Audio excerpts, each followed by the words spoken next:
Hello, everybody. Welcome to the Rotoworld Football Show. It is Tuesday, June 17th. I am Patrick Daugherty, joined by Denny Carter and Kyle Dvorchak. We are back after a power failure canned last Thursday's show. The undersea cables failed our service provider so desperately, so direly. So we were unable to talk with you about things like, oh boy, what were we going to talk about? J.K. Dobbins, Tua Tagovailoa, Oronde Gadsden getting steamed more than anyone in the league. Surely he has a position. Kenneth Walker already battling a summer injury. Keon Coleman getting some summer steam from our friend of the show, Joe Piscalia. Keon Coleman, it's hard to call a second-year player a potential bounce-back player, but he'd be bouncing back from not a whole lot of production if he had a good 2025. And then we're going to focus on some other potential bounce-back players in the second half of the show. Some big names. Like, let's call him C. McCaffrey. No, that's too obvious. Christian M. That's the Simpsons joke I love. And then D. Adams. Maybe someone like Jayden Reed. Bounce back players. Guys who let us down horribly last year. But we hope will not do so again this year. Denny, someone who has let everyone down for 2 years. I think you are part of the complex that claims he was good at the end of last year. Bryce Young, he had 6 touchdowns in 2 months. And this time he only threw 4 pick sixes, so he's making progress.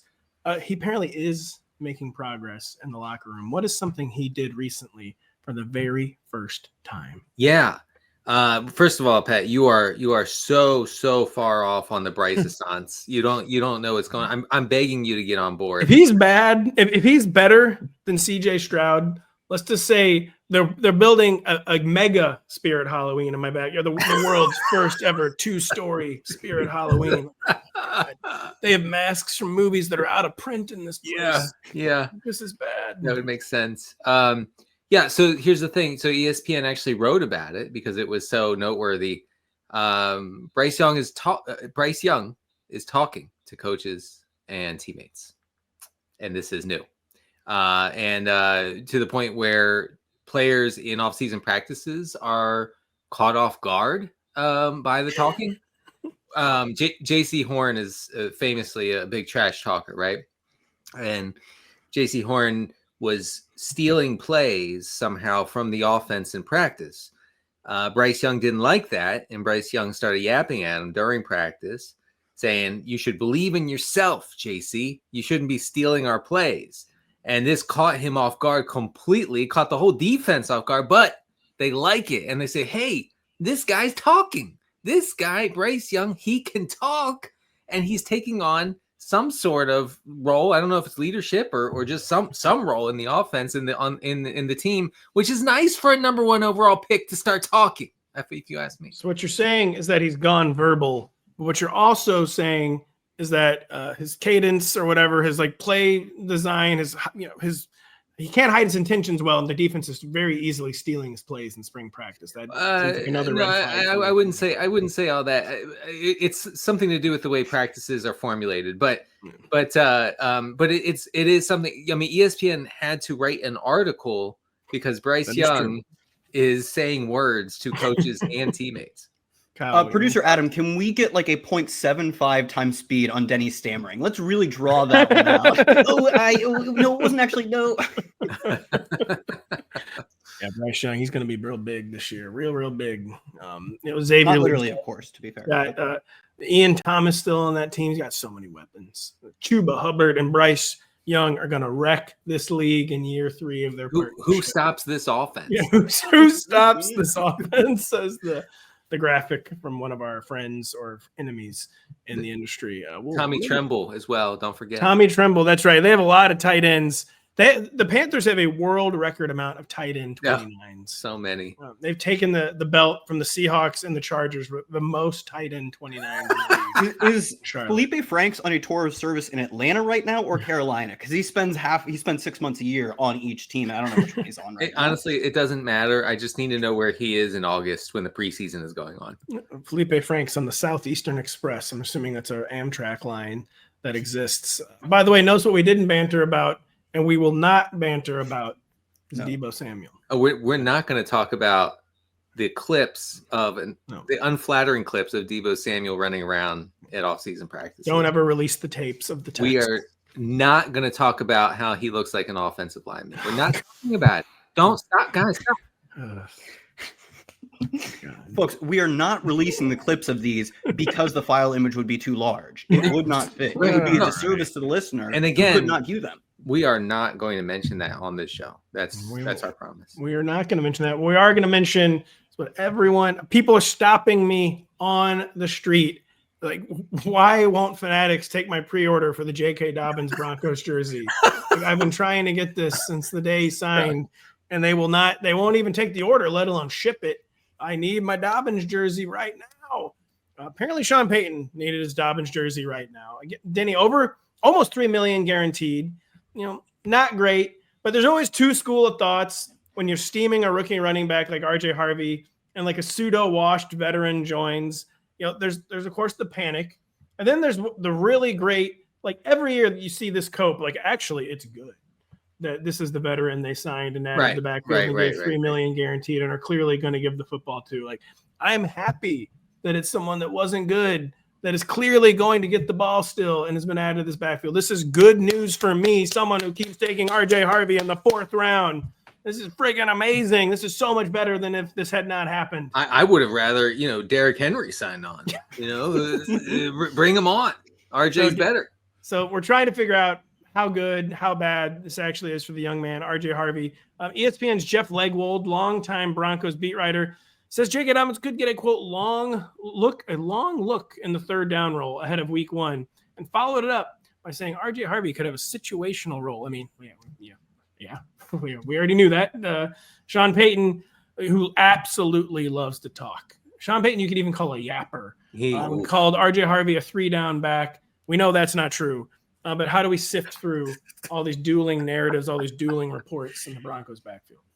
Look, Sean Payton talks incessantly about RJ Harvey as this fantastic elite pass catcher out of the backfield who fits the offense to a T. He talks about that for 60 days straight, every day for 60 days. We have 60 blurbs.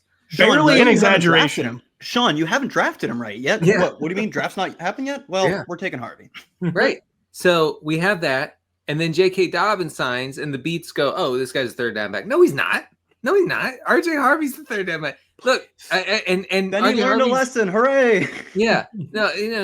Yeah, come on. Look, J.K. Dobbins last year, if you want to know, some of the numbers behind it, he ranked 53rd out of 58 qualifying running backs in yards per route run.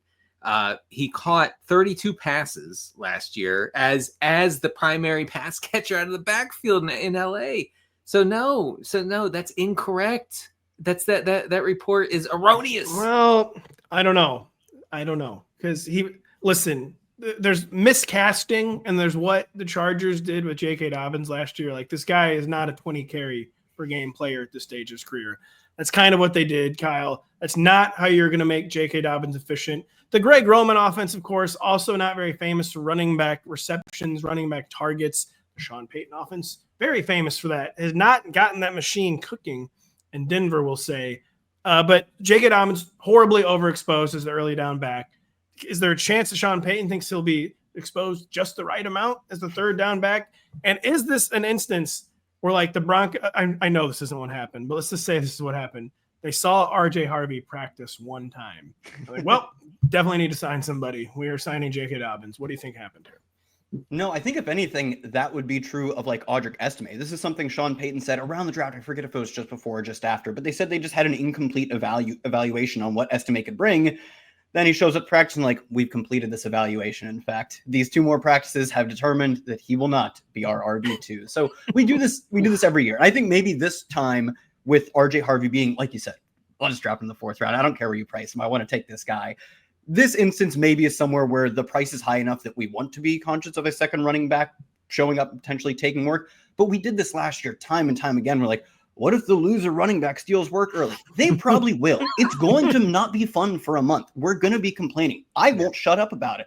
And then in week 17, we'll just be like, we'll be the LeBron way, just throwing down sick dunks as Bucky Irving has like 120 yards from scrimmage. Probably. Right. And maybe in this case, we're paying enough for Harvey that it's worth having this discussion. But I also think, like, I don't care too much if Dobbins gets some of the work on third downs because we're not getting a ton of running back targets on third downs. Last year, a quarter of the Broncos running back targets came on third downs. Assuming they're not running many plays on fourth down, not many pass plays on fourth down, you would think it should be a third if they were all divvied up evenly. The year before that, it was 14%. We like that a running back plays on passing downs because it's what it tells us about them. It's that they can go out and leak into the flat, get targeted on screens, be a check down option. But third down isn't actually where that happens because you need to be throwing past the sticks or you're just punting. It's a turnover essentially. So if you are not throwing past the sticks and getting first downs on third down, what are you doing? And in that case, you're probably not throwing to a running back. It's more about what it tells us about what the running back can do. And I think Peyton would be very clear that just because you can do pass pro doesn't mean you're going to be the Alvin Kamara screen targets guy. That is probably on early down still going to be Harvey. So although obviously I wish I would just take all the snaps, give me as many snaps as possible, first, second, third down. I don't love hearing that Dobbins could be the third down guy, but do I think he's the design touches the screen guy, even if he's out there on pass pro in 3rd and 13? No, I don't think he's the design screen guy that we think that Harvey could be. So not too worried about it in the sense of I don't think third downs are that big of a deal. I'm also not too worried about it because we just do this every year and I just don't care. That's about the best breakdown of the situation I've heard so far. That was great, Kyle. Good grief. I wish I'm I had something to add beyond saying this. You got to be careful about conflating the term third down back with pass catching back because they're like Kyle just laid out perfectly. It's not the same thing. And I'm guilty of that too. I think I just did that at the beginning of the segment. So we're going to do that forever. I mean, we're never going to stop conflating those two, but it's something to keep in mind. They do go together. Like the skill sets overlap in some. It's just how do coaches choose to deploy those two things. Just because the skill sets overlap doesn't mean the fantasy usage always overlaps. I would like to join Kyle in saying that I too will complain incessantly if J.K. Dobbins is the primary running back in this backfield in September. By December, we won't know his name, but September could be right. Sean Payton takes great joy in these kind of things. And it's like $1 million more than I would have preferred. I will say that. I agree. But at the end of the day, too, I'll also say this is a backfield that had almost 0 quality touches last year. They needed more than just one potential new source of quality touches. Now they have 2. Although you're not going to get quality touches. I don't That's know. true. No, really. Okay, here's what they're doing here, Pat. That's a good point. They are Jaleel proofing themselves. Yes. Okay. They do not want to be in a situation again where Sean Payton has to be physically restrained from using Jaleel McLaughlin. Right. If you have to use Jaleel McLaughlin as your primary running back, it's over for you. You're getting nothing out of the backfield. I can't believe the only one who thinks Tyler Bidet is going to wreck this league. Am I right? Tua Tagovailoa, had the concussion last year, missed 4 games, came back. He was already a horizontal passer even before this, Denny. After he came back, it was the most horizontal raid you've ever seen, getting the ball out as quickly basically as you'll ever see a quarterback get the ball out. And somehow ESPN's Cam Wolf reports Tua is focusing on, quote, getting the ball out quicker. Was he planning to and receive the snap and throw it all in one motion? Right. Is this even possible? You ever see basketball players with 0.5 seconds left in volleyball settings? Yeah. You just don't have time to handle it. That's what Tua wants to do. He wants to be a catch and shoot passer, apparently, Denny. Is this even possible? What might this mean for the Dolphins offense? Okay, you're right about all that. I wrote the blurb about getting it out quicker, right? And I'm like, oh wait. Did he get away from the quickness last year? Well, folks, long story short, he did not. No one passed the ball more quickly after receiving the snap than Tua. So we're going to be even quicker this year to avoid injuries. And it really isn't that what it's always about with Tua. It is, unfortunately. You gotta avoid the injuries. He still doesn't know how to fall. Still doesn't know how to take a hit. Still tries to prove that he's tough by going headlong into every tackler. So we still have those issues going on. He was good on the short attempts, on the quick throws. And honestly, this just means if Jonnu Smith stays in Miami, which it looks like he probably is, then tight end 1 overall is in the range of outcomes. If the passing is going to be even quicker. Drew Rosenhaus is still. We'll see, bro. Drew Rosenhaus, man, this guy used to be an agent to the stars. Now he's spending his whole summer publicly litigating a Jonnu Smith trade request. Yeah, I was surprised. Does he not represent stars? I think he still does, but okay. Everyone, this is a passion project. I was going to say anyone Jamar can get Chase Tom got Brady paid, signed. Justin Jefferson I'm getting got Jonnu paid. Smith traded. Yeah. Sorry. Like all the stars got paid. Now he's just like, what else do I have to do? Johnny's like, over here. Right. I'm going to make more. I'm going to make Jonnu Smith more money than Travis Kelce's made in his life. That's his project. Tua is the QB 22. There's nothing really to talk about here. Going 4 spots behind JJ McCarthy. Does that scan? We get 17 games with Tua Tagovailoa. Total fantasy points. Didn't he lead the NFL in passing like 2 years ago? Yeah. QB 22 seems light. QB 22 seems light. Yeah, no, you're right about that. By the way, I read a piece on JJ McCarthy. 5 good things about JJ McCarthy this offseason, and one of them was his arm strength. But reading between the lines, I feel like every comment from Justin Jefferson to Kevin O'Connell all the way down was like, yeah, it's fine. It's actually great. I mean, it's not great, but it's good.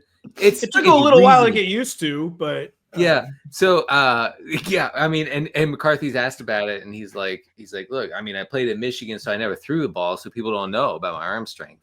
But then Justin Jefferson was like, yeah, man, he can definitely zip it when he wants to. Which, Look, I like waiting around for the ball more. Like that extra hang time he puts on it for a 7-yard slant. Like I get the time to think about what I'm going to do after the game. Once you get used to it, then it's really, really good. So yeah, we'll be monitoring that one. Boy, the lower end QB ranks, there's not a lot of gems to be found this year, I feel like.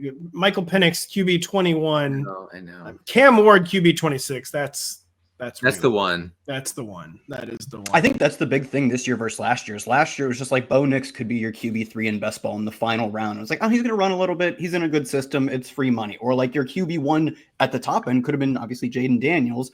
Took a little bit for Drake May, but he was a really good rusher. It was just a very strong, obviously it was a great rookie quarterback class in terms of what we got out of them. And this year, like, oh man, Tyler Shuck could start 17 of the worst games you've ever seen. I'm taking him all the time. Hell yeah, brother. Guys, it's June 17th. You know what that means. It is Oronde Gadsden Jr. season. Darn, I went to his Wikipedia. I was trying to remember his exact pick, and I went to Oronde Gadsden Sr.'s Wikipedia. Oronde Gadsden II, a 5th-round pick, but there is so much steam coming out of Chargers camp on this guy. They love him. Greg Roman has said he is flashing some really good things and that he expects the 5th-rounder to, quote, ascend quickly. He's been compared to Darren Waller by the Chargers tight ends coach, Denny. Fantasy managers, best ball drafters already like this guy. They didn't really need more reason to get excited. But as you pointed out, he is only the tight end, 38, by the way, so not that excited. As you pointed out, he's kind of positionless. Like he's a slot receiver who's like insistent. He's like, dude, I swear to God, I'm a tight end. Like, I am a tight end. But the drum beat started basically the second the ink dried on the draft and has continued through spring practices. Now there's a month where presumably they're not going to be able to keep comparing Oronde Gadsden to former All-Pros. But we like the positive drum beat. What are realistic expectations for the young man, Oronde Gadsden II? Can I start by telling you the connection between me and his father? No. Yes. I'm going to. Next. Oronde Gadsden played for the late era Marino Dolphins. Was actually like the wide receiver 1 for the team for a couple of years. He one time had a difficult game, dropped a couple late passes. This was in the era before social media, so I found his email address. I was a Dolphins fan, by the way. Ooh. I don't like where this is going. Neither do I. And I sent him a strongly worded email saying you cost us the game. Are you serious? How old were you? I was 12. Okay. I was 12. And he wrote back, thanks for being a fan. He wrote back? He did. Oh. Yeah. So I want to apologize. Listen, Oronde, if you're listening, I'm sorry. I didn't know you were an awful person. Very interesting. Right. But now he has a son playing in the NFL, which makes me feel like I'm 100 years old. Now you can just tweet at him. Even though you really supposedly don't use Twitter, you can easily sign on now. Like people aren't used to me tweeting anymore, so now I can easily tweet at Oronde Gadsden II when he right. Yes. The son. I promise I won't do that. If you are listening. Yeah. So last year, I mean, it was a really good 2024 for Oronde Gadsden. Only 3 tight ends had more receptions than Gadsden in 2024. He was top 15 in yards per route run among all college tight ends. No tight end in college football ran more slot routes than Gadsden last year. And I mean, his slot route wasn't crazy high. It was like 55%, but lots of opportunities from the slot. I mean, he changed positions from receiver to tight end, but it was really in name only. And so he's positionless in that respect. Do I expect him to play a full, complement of snaps? No, but I think that he could be in on high leverage plays. And I he's competing with Tyler Conklin here. I'm sorry to the Conk Daddy if he's listening, but I like Gadsden here.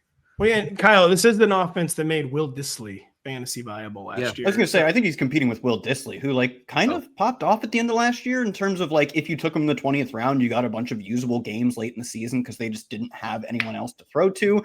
And I was, in these, best ball 20 plus round formats, I was sort of into Will Dissly as he's a starter.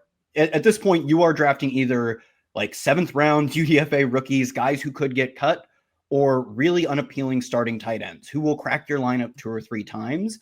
At this point, though, with all the Gadsden hype, I'm fine just cooling off and being Theo Johnson's a starter too. Let's move to Theo Johnson. Jatavian Sanders is a starter too. Let's move to him. Because especially late in the year, if Gadsden just becomes just a part-time pass-catching threat, Will Dissly could move back to just pure early down blocker type stuff, which is kind of what he did early in his career. He's an efficient pass catcher in Seattle, but it wasn't his job in particular. He was just the blocker who would pop off for a play-action long catch or a play-action touchdown.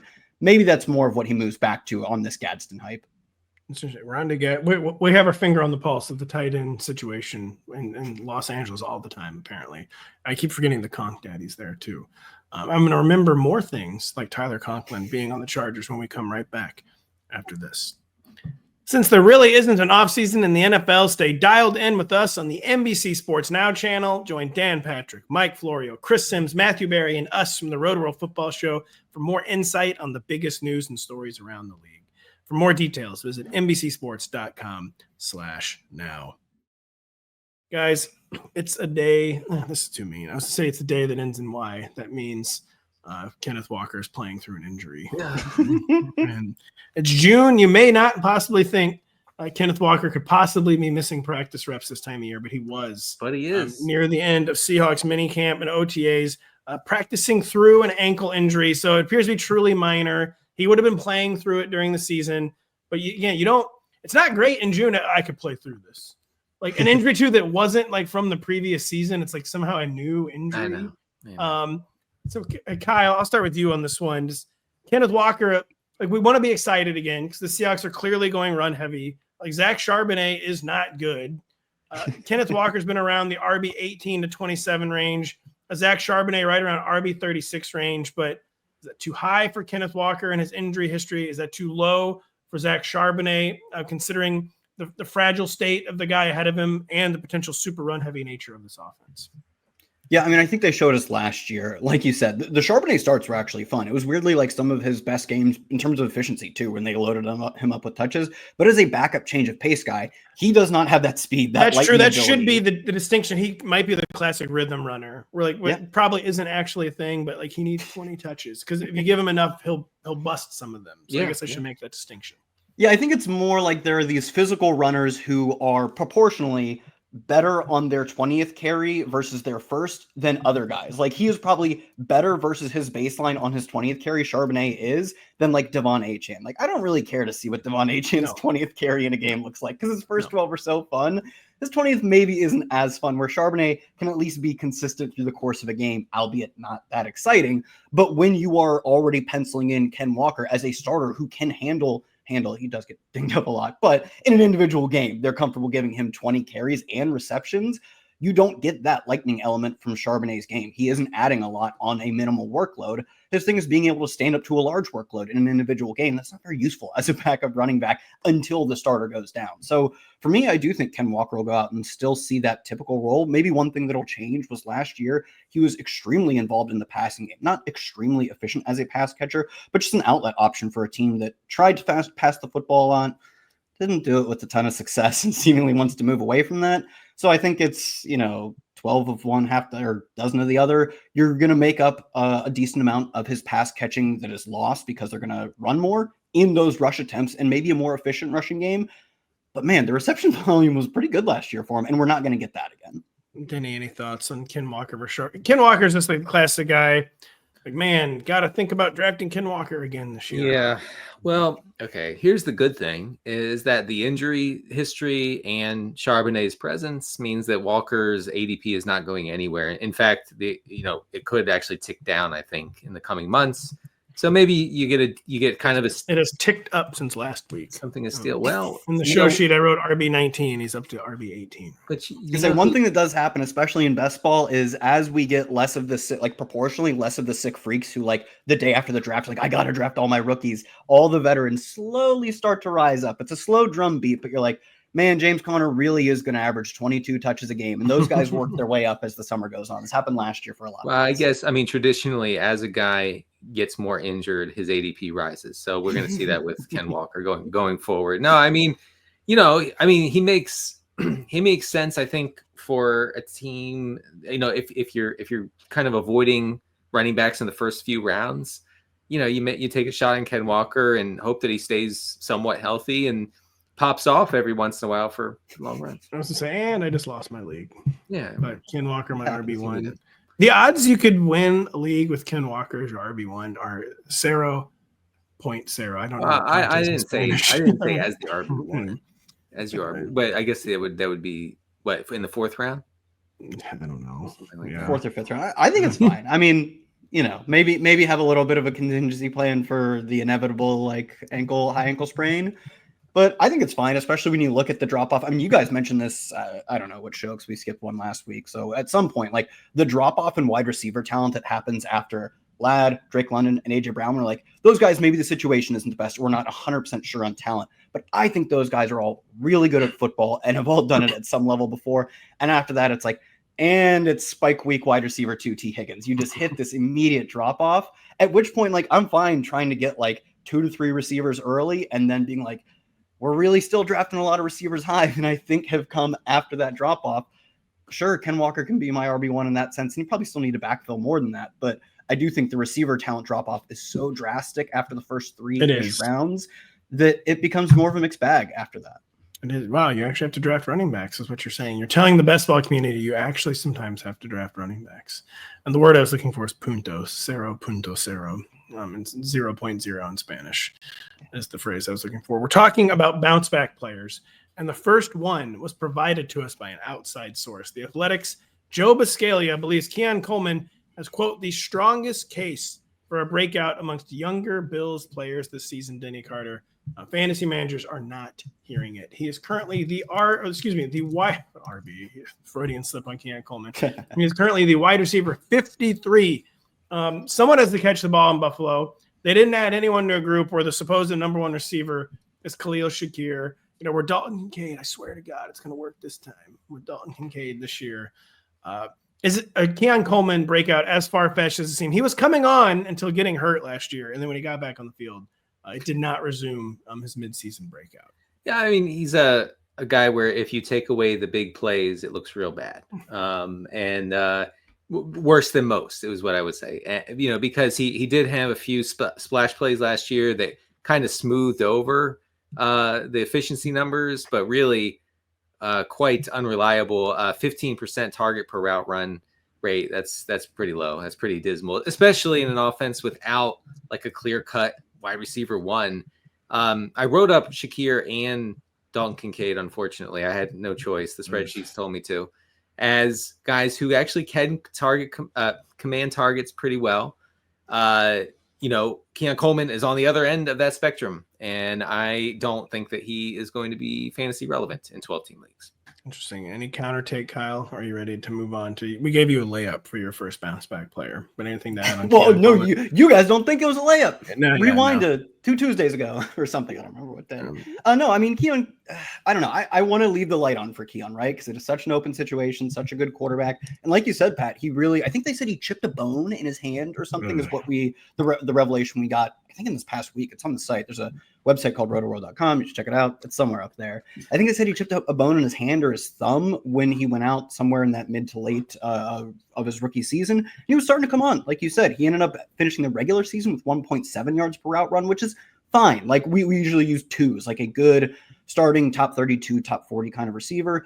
as a rookie to get to 1.7 is not bad. Like that meets the expectations. And one thing that I have an article up on the site that kind of touches on this is it's hard to fake being efficient as a rookie. Like you just can't get more dynamic with the ball in your hands or dynamic at getting open deep. You can earn more targets as your career goes on. Neither is easy. Target earners are typically target earners early, but the efficiency early has an even stronger signal.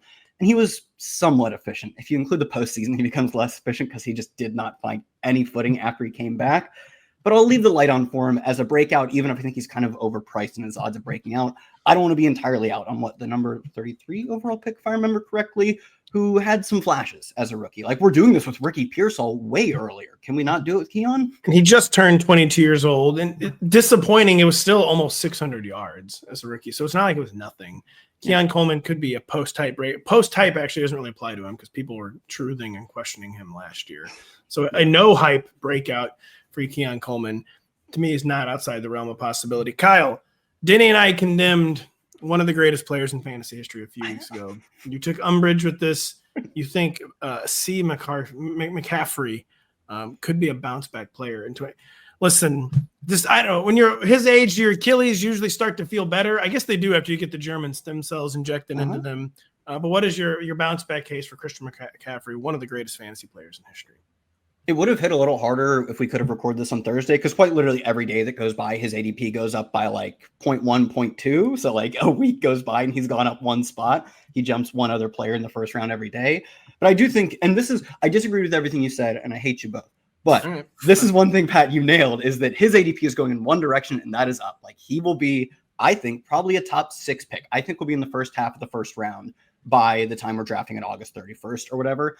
And you know what? Like, there's this saying that like you can't win your league in the first round, but you can certainly lose it. There's like one player who can win you your league in your first round. It's the greatest fantasy running back of all time. Like I get that we are 1 year removed from his great seasons, but if there was a player who you said like, oh, they hit their ceiling and that's all you needed to win, this guy dwarfs like Saquon Barkley or Jamar Chase. Like he is the best fantasy asset we've ever seen. Well, no, yeah, I did. Well, LaDainian Tomlinson, Priest Holmes were better fantasy assets. Priest Holmes never scored as much as CMC. Even Larry Johnson, Sean never Alexander, scored as much CMC. Why don't you learn about it? Better learn CMC. about it. Better too. Back then we did real scoring. We didn't do PPR. All right, we did real scoring. Yeah, but we're talking about PPR. We did real scoring back then. With Christian McCaffrey, the real problem for me is that even if he stays healthy this year, which, you know, he's probably a better bet than not to stay healthy. We overestimate how injury-prone guys really are a lot of times. It's just hard to say, yeah. He's just turned 29. I think even Kyle Shanahan is finally going to adjust expectations and usage where the plan is no longer shovel every last touch to Christian McCaffrey, which has always been a big part of his historic appeal. And I just think he could be much more of like a 13 to 16 touch player than an 18 to 20 touch player, or let alone a 20 to 25 touch player. I just feel like reading between the lines, even Kyle Shanahan is prepared to maybe do the unthinkable, something no NFL coach has ever been capable of. Yeah, I don't get that vibe at all from them though, because there was a report that he was the only star, like of the big names, to actually do all of the voluntary practices, go through all the team drills. Like he's out there like doing this crap. That's a red flag because that's me. Oh, look, guys, I swear to God, I'm healthy. Check it out, doing every drill. It was awesome. Like the OC or the pass game coordinator or the running backs coach, some guy on there was like, we're going to give him every touch he can handle. Like we're riding this dude till the brakes fall off. Maybe they have already fallen off. Like absolutely 29-year-old who missed an entire season. The brakes could have already fallen off. But if you look at guys with like 350 point PPR seasons since 2018, Todd Gurley, remember him? 1, Jonathan Taylor, 1, Austin Eckler, 1, Jahmyr Gibbs, he'll get 2 soon, but at 1 right now. Kamara and Saquon Barkley, 2. Double that. Combine them. 4 for Christian McCaffrey. He had, I think, 470 points in his best season. Like, this is a guy that when he is at his best, you just win. Like, you can actually just win your league in one round if you get him at the 8th or 9th overall pick. And he is not even the best version of Christian McCaffrey because he has like the best, the 3rd best, the 4th best, and the 10th best fantasy seasons in the past 10 years. Derrick Henry does not have one of the 10 best seasons. That's because of the cruel PPR bonus. Yeah, I was going to say it's because we went woke. What can you say? PPR. And we're not unwoking for 2025. We are sticking with PPR. And if that's the case, just give me the guy who can win your league. Like, such an easy pick. I'm probably just going to draft him until he flips Jahmyr Gibbs, at which point I'll say, I'm going to take Jahmyr Gibbs over. Absolutely. Denny, Christian McCaffrey or Ashton Genty? McCaffrey. I want shiny new toy syndrome. I want Genty. Yeah. By the way, I love how every veteran I talk about on this show, Kyle says, washed, done. Tyreek Hill has a wrist injury and he's finished. Yeah, undraftable in any round. And then CMC's coming off an Achilles apocalypse, double barrel Achilles injury. And I've come around on Hill. I think Hill's a more obvious example of like he's probably washed, but in the scenarios in which he's not washed, he's a third round you get to win your league guy. I think he's the only player in NFL history to have 2 1,700-yard seasons, and he did them back to back leading into last year. There was most recent seasons before last year, and he's the only one to ever do that. Another guy where I don't think there are a ton of guys who their top 10% or 5% outcome just straight up that pick wins your league. I get it with Tyreek. So like I'm taking some of my medicine. Like you got it, especially in the scenario where Tua Tagovailoa holds onto the ball for longer than 1.1 seconds. Tyreek Hill will win your league. Denny, another veteran apparently on your bounce back. Like I guess by definition, these are gonna be a lot of veterans. But who's the big name you're expecting to bounce back in 2025? Yeah, I don't know if it's like a pure bounce back situation, but I do like Davante Adams where he's going. I do think everything I've read about his fit in Sean McVay's offense really has me salivating quite a bit. When I get to his name in best ball drafts, I find him pretty irresistible. I'm not saying that he's going to take over as the wide receiver one. That's obviously Puka Nacua, friend of the show. But, last year in just an abysmal New York offense, Davante Adams had a yards per route run that was actually a little above 2 and above his career rate, and above his career yards per route run. So I think that's good. He also averaged a career high in yards after the catch per reception. It could have something to do with two long receptions against the Jaguars in that Week 16 thriller. I was going to say the yards per route run is also probably buoyed by him being the worst receiver in the NFL for 4 years. But right. The first 4 years of his career were like he's a super weird outlier in terms of how good he got out of nowhere. Forget the Zoomers. This Zoomer doesn't forget. But you get Kupp out of there. You have a lot of air yards, a lot of targets to go around. I love Davante Adams. I think he could, both of them, both Adams and Nacua, I think could easily be top 10 receivers in this offense. Yeah, I mean, we've seen it before in this offense, and it's a very, very narrow offense, but he's another year older, and the big problem to me is this Matthew Stafford is another year older, and Stafford goes a bit more into survival mode each year. Davante Adams is like the ultimate survival mode receiver, except for he's not going to out survival mode Puka Nacua with Matthew Stafford. Where what I mean is first read for Matthew Stafford is going to be Puka. It's not going to be Davante Adams. And I do worry about that element where it's not only he's old, but he's in an old quarterback's system. Well, the Athletic has a piece where Stafford and Adams are getting used to each other. And Adams is being as apologetic as possible about not being in the right spot at the right time. And Stafford said, "No, it's my fault." So I was going to say he's taken those beatings from Rodgers, like those. Like, what are you doing? The Mike Williams gets cut or traded. That's a massive red flag. Actually, receivers are never supposed to admit they're at fault. No, it's a green flag. It's a green. I know what you're saying, Pat. It's a green flag. Listen, he's lost his confidence. He thinks it's actually his fault. That's Adams was very passive aggressive. He was like, "It's nice to have a quarterback that takes responsibility for themselves." That's crazy. I love it. Oh, that is crazy. Speaking of quarterbacks taking responsibility, Patrick Mahomes is going to fix this. All right. Patrick Mahomes is going to be a bounce back player. And I don't really know what I'm basing this on. I actually had an argument when we originally made the show sheet last week. He's only the QB6. Is it just crazy to me where a 4.5 touchdown rate for Patrick Mahomes, it is back-to-back seasons. I just don't see how that center can hold where his entire career, he's been more like a 5.5 to 6 guy. The offense, in theory, is finally healthier and deeper this year, Denny. I really feel like we've hit the bottom with Mahomes. I thought that last year, though, too. Under 4,000 yards. Or to me, fading Mahomes to QB6 just seems like a bit too rich for me. Like, where I still kind of fall back on he's the best player in the league principle. Or is this kind of wish casting and being unable to accept that he's become a different player in fantasy football. Well, every year around this time, Mahomes comes out and says we're getting aggressive again. Like we're bringing back the deep ball more than ever this year, and then he doesn't do it. He's just a guy who faces a league high rate of 2 high safeties, and he decides to never throw it deep, and that's okay. It wins him Super Bowls. There has been a huge disconnect between Mahomes, the real football player, and Mahomes, the fantasy asset. And I think QB6 is not low enough, unfortunately. It's actually QB6 as an ADP strikes me as very realistic. I just do not see under 4,000 yards or under 30 touchdowns happening again. And maybe like that still won't get him into the top 5 that usually would, 4,030. But I just feel like Patrick Mahomes, could he seriously be under 4,000 yards? It just seems like almost impossible to me. But I'm basing this more on like hope and like gut, like anything. Is it a deeper sport? Like Rashee Rice is back.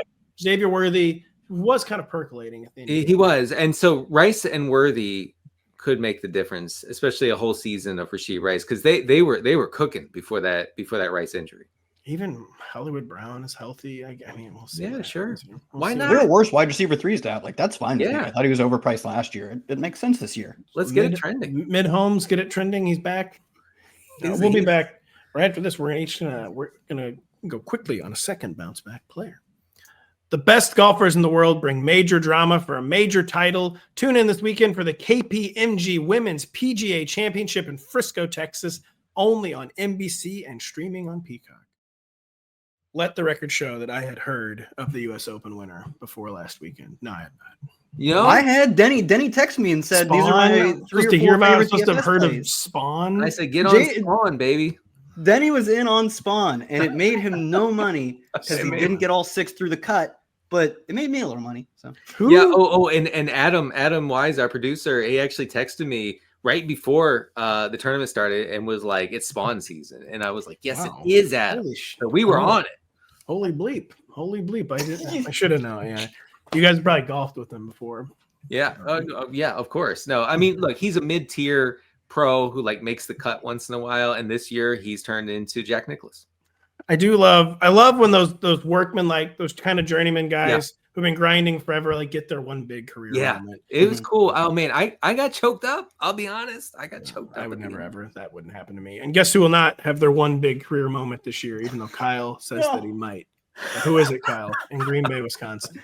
Well, now I don't want to say it. It was going to be Jayden Reed. Nah. So I referenced earlier this article I have on looking at the superstar wide receivers of today. What do they look like at rookies? Because we can learn a lot about them earlier in their careers. We have a super interesting crop of rookies, obviously, that we don't have any second or third year data on. One thing that was just stunningly clear is that the efficiency early in the career on a certain number of routes, like you still have to be out there, but the efficiency is just so important. Jayden Reed in his first season, 1.95 yards per route, when it was like 90th percentile for a rookie wide receiver. And albeit last year, disappointingly, didn't really earn the ball more. In fact, I believe his target share went down. His first read target share went down. Targets per route run went down. But he upped his yak game. Awful, bad. Doesn't matter. Yards per route run went up, and yards after the catch went up. So he did way more. He did meaningfully more with less. And the thing is, like I was saying earlier, it's not easy to just earn more targets as your career goes on, but it's something you can do primarily because coaches have some ability to dole out their targets in terms of who they're prioritizing. And if you're as good as Jayden Reed has been on a per route basis, on like a per catch basis in terms of producing yak, I think you're one of the guys who could make the next step. Do I think he makes it that often? Like, no, guys who are not superstars early in their career don't always hit it late. But he's a day 2 pick who has flashed superstar efficiency early in his career. And it's a depth chart that has a lot of guys, but no one who's a massive roadblock, which includes Reed too. Like he hasn't been, I don't think he's a massive roadblock to Golden all the time. But do I think like speedster, poor production profile, Matthew Golden, or like cannot catch a football, Dontavian Wicks are going to be the guys who prevent anyone from being a superstar if that's who they are? No. So I think Jayden Reed, in the same way that like Josh Downs has red flags. Like I don't know if he plays in like 2 wide receiver sets. But the peripherals are so good on Josh Downs that at these prices, dude, just don't care. Draft good players this late. The peripherals are so good because they turned him into a role player. I absolutely love when my targets fall from 94 as a rookie to 75 as a sophomore, even though I didn't miss any games, Jayden Reed. And I do feel that's the problem with Jayden Reed. He got more efficient because they figured out he's more efficient in a smaller role. And that could be the problem. Maybe Also, this team, the guy doesn't like throw he the ball. goes next to like Darnell Mooney. Come on, like give me a break. Mooney better. oh, Hashtag Mooney better. Get it trending. Dude, Mooney easily outscores Reed. He does way. Like in what universe though does Mooney have like the breakout 1,200-yard season? Like Yeah, it doesn't exist, but that's neither here nor there. like Jayden congrats Reed, I on guess. 7th place, man. Like this is the we can't draft George Kittle last year because he might get hurt. Like Jayden Reed might never have a full-time role. In fact, he probably doesn't. But the years in which Jayden Reed has a full-time role, those are the funnest years imaginable. And I just want to be drafting for those years. It's never counted harder than it does this time with Jayden Reed. Denny, I think we gave you the one finally that's just a across-the-board layup. No one really have any pushback or quibbling on it. Which quarterback seems to be maybe the most textbook bounce-back player in the entire league in 2025? Yeah, Brock Purdy. I'll be quick with this one. I mean, everybody in the Niners offense is a bounce back candidate, except for George Kittle, who went nuclear last year, whatever. Yeah, I mean, Purdy had a 7.4% touchdown rate over his first 2 seasons. That dropped all the way to 4.4% in 2024. Obviously, you expected that to drop, but not maybe that much. He was really unlucky in the red zone. And by the way, this whole thing about he checks down and that's how he does it. He's a spreadsheet dominator, whatever. It's unfair. It's unfair. Rotopat keeps harping on it. It's unfair. It's not just checkdowns. 8.1. I've never called Purdy just a check down guy. When I say Rotopat, I mean me. It's not just 8.1 air yards per attempt, ranks 8th among all quarterbacks over the past 3 seasons. Unfortunately, he does lead all quarterbacks over those past 3 seasons in both EPA per dropback and success rate. It is sad but true. He's Jimmy G if Jimmy G were good, and I think that he'll be a QB1 in 12-team leagues. I've accepted Purdy as what if Jimmy G good? Question mark is what I have. What if Jimmy G but wants to play football? Yeah. What if Jimmy G but enjoys being in the NFL? Yeah.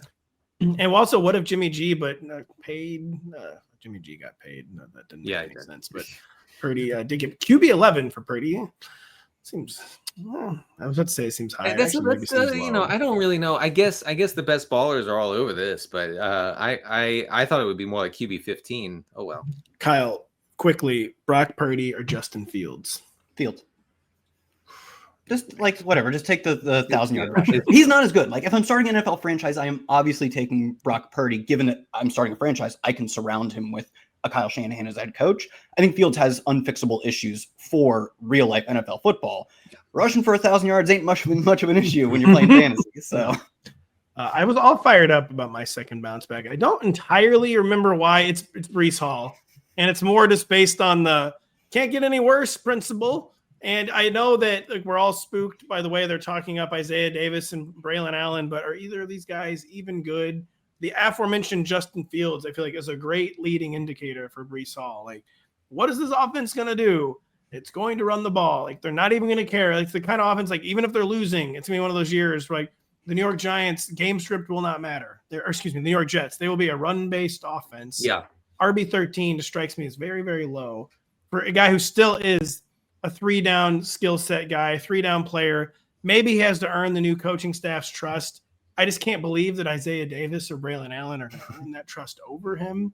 And I've been a Breece skeptic for a long time, but RB13 is kind of where I draw the line. Like, dude, he's going to be like a top 10 running back still. Do we have any pushback on this? I can't remember. They talk a lot about Braylon Allen, not Braylon Edwards. Yeah, Braylon Allen, of course, he looks good in practice. Big, strong guy. I know. I've never seen big quads in my life. Right. That's the thing is like that. That's why he got hyped up in fantasy circles because in training camp, he looked like the freaking Terminator.